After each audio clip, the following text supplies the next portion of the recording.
Morgan here. So today I want to talk about how you can build escape plans. Escape plans for your home, escape plans, as in, evacuating your home, bugging out, all that kind of stuff. So I want to show you and talk to you about how to actually make those escape plans. So first of all, I want you to make an escape plan for your home. Your home, a lot of people plan to bug in. There's really no reason that you shouldn't have some sort of bugging in plans as well as escape plans in case something were to go wrong and you have to, escape from your home.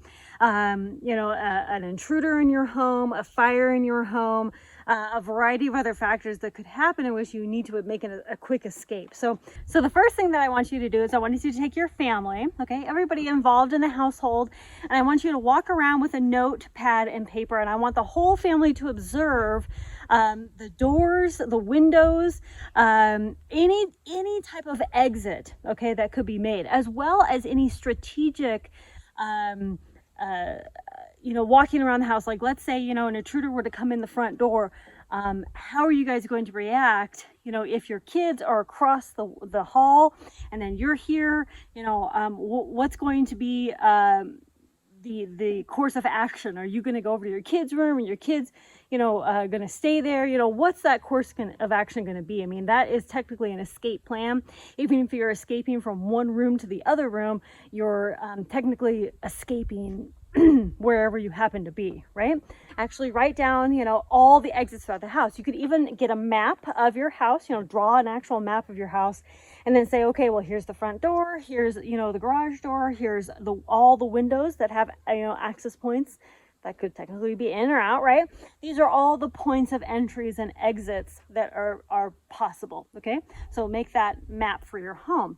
Okay, so now I want to talk about scouting escape plans from, when you're out and about, like if you're at the mall or at Home Depot or, wherever you happen to be. I want you to always know how you can escape that building and escape that particular area to get to safety, or, to get back home, to get to a meeting place, whatever the case may be, right? Whenever you are at like a Home Depot, let's say, look at all the exits. Okay, well, a window, does that window open? Could that be a potential exit? Are those, big roll-up doors at Home Depot, are those a potential exit? Do you need any special key? Do you have to press a button? What do you need to do in order to get, through these entry and exit points, right? Is there anything special that you might need? And so outside of that, just make a note of all the entrances and exits. And even if, something isn't,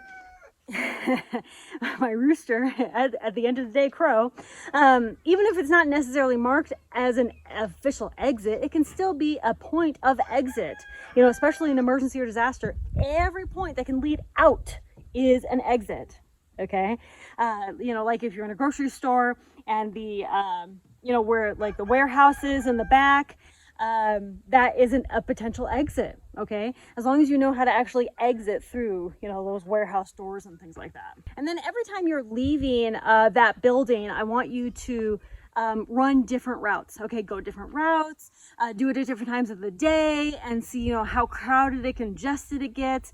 And actually pull up Google Maps, but also pull up a physical map and actually look at everything that's around that area and say, okay, well, this could be a good potential route. But then actually drive that route and see how long it might take you to get to your home or to a meeting place or to your workplace or wherever you feel that it would be a safe place to go from, that grocery store or Home Depot or wherever the case may be, right? So actually run those routes with you and your family. Make it casual at first, just kind of, drive around, don't make it a big deal. Just make note whether you think it would be a good route. Most alternative routes are going to be good routes, because that's more than one route, to and from a location, right? You want to try to avoid having just one way to and from a location. You want to avoid that as much as possible. I know sometimes it's unavoidable. There are some cities and towns that are made in which there is only one or two streets, right? And these are real places, okay? You want to try to avoid, one in and out access points. You want to try to have as many access points, in and out as possible.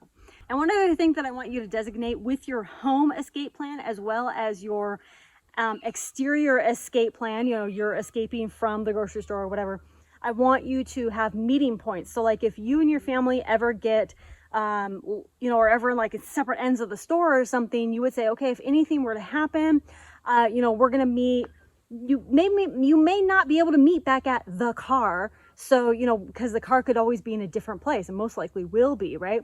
And so you would say, let's meet back at this lamppost, which is by this big tree, which is by this red sign, you know, whatever the case may be, right? And then you name that meeting point.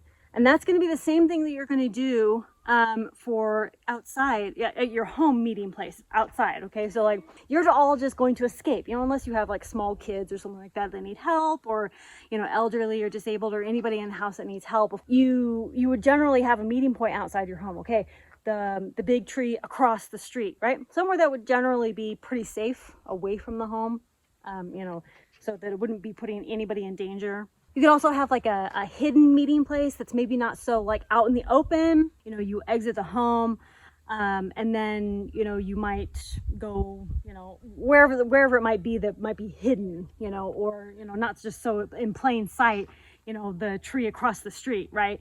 So you might have like a couple meeting points depending on kind of what's going on. Of course, this would all be discussed, all written down, and then drills, you'd be running these drills all the time. Now, when it comes to actually escaping from your home and making evacuation points from your home, you're going to do kind of the same thing that you would be doing by making escape routes from those exterior places like the grocery store and Home Depot and whatever, and your workplace. You would be pulling, first I want you to pull up Google Map and just look at the area, right? Look at all the side streets. Where do those side streets go? And then what I want you to do is actually get a physical map, and I want you to start driving those areas, okay? Drive all those roads, see where they lead, where do they go, right?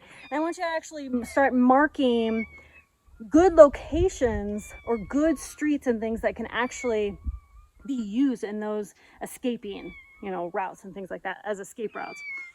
And so actually mark them on that physical map.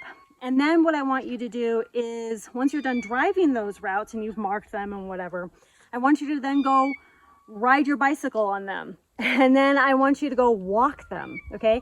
Riding a bike or walking gives you whole different perspectives on the neighborhood. I'm telling you, it's like a whole different world when you're outside of your vehicle, when you're walking or you're on a bicycle, whole different world, bunch of different perspectives.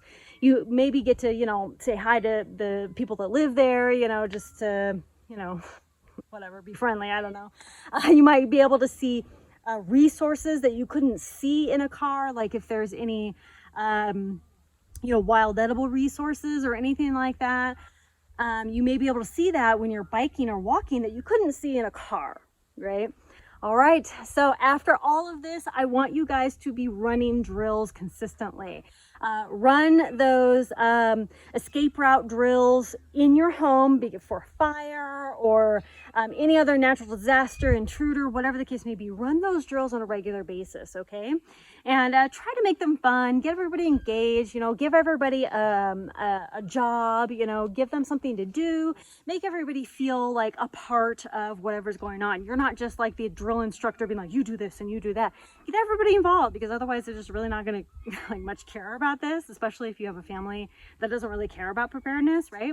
So you kind of want to make it a little more involved and, you know, kind of explain, you know, the benefits of knowing this stuff well ahead of time. And so run drills in your home, you know, run drills for the meeting places, you know, run drills from those, the Home Depot and the grocery store, and run drills to your bug out location using those alternative routes and all that. So I hope that this was helpful and you have some idea about how to create escape routes. I'm sorry if I talk kind of quickly, but all this information I can definitely relay in a blog post later on. If you'd like me to, let me know, and I'll put that, and I will definitely get that blog post. Just subscribe to my newsletter at my website at roguepreparedness.com, link in the description, and I will be sure to send that blog post out when it is done.